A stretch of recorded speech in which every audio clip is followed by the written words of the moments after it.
जीवन हमें एक मौका देता है, इसलिए जब भी सही कॉलेज चुनने का समय आए तो सिर्फ मंगलायतन यूनिवर्सिटी आपके बेहतरीन भविष्य और सर्वांगीण विकास के लिए। अमेरिका में एक और विमान हादसे का शिकार हो गया। पेंसिल्वेनिया के फिलाडेल्फिया में एक छोटा विमान उड़ान भरने के 30 सेकंड के बाद ही दुर्घटनाग्रस्त हो गया। उससे आग की लपटें निकलने लगी। विमान में करीब 2 लोग सवार थे जिनके मारे जाने की आशंका है। राज्य के गवर्नर जोश शापिरो ने ये जानकारी दी।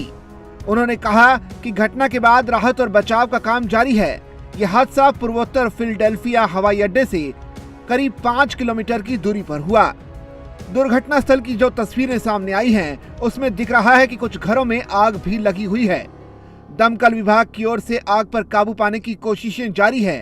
हाल ही में अमेरिका में लगभग 25 साल में हुई सबसे घातक विमान दुर्घटना के बाद आज ये खबर आई है। घटना बुधवार रात को उस समय हुई जब अमेरिकन एयरलाइंस की उड़ान 5342 हवाई अड्डे के पास पहुंचते ही सेना के हेलीकॉप्टर से टकरा गई। रोनाल्ड रीगन नेशनल एयरपोर्ट पर सेना के हेलीकॉप्टर और यात्री विमान के बीच हुई टक्कर में 67 लोगों की मौत हो गई। अब तक 40 से ज्यादा शव बरामद किए जा चुके हैं।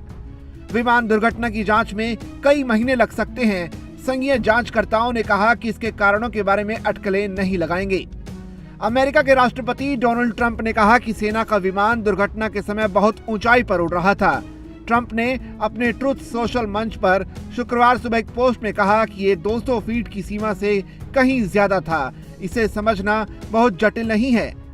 राष्ट्रपति की टिप्पणी उस दिन आई है जब उन्होंने वाणिज्यिक विमान के साथ हवा में हुई टक्कर में शामिल अमेरिकी सेना के हेलीकॉप्टर पायलट की कार्रवाई पर सवाल उठाया था।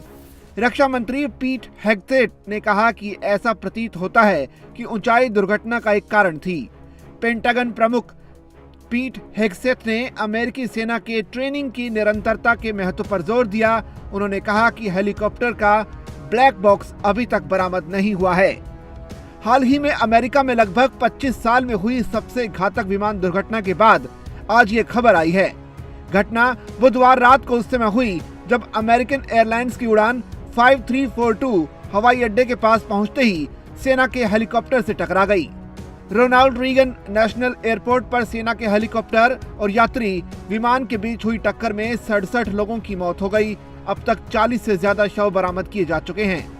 विमान दुर्घटना की जांच में कई महीने लग सकते हैं। संघीय जांचकर्ताओं ने कहा कि इसके कारणों के बारे में अटकलें नहीं लगाएंगे।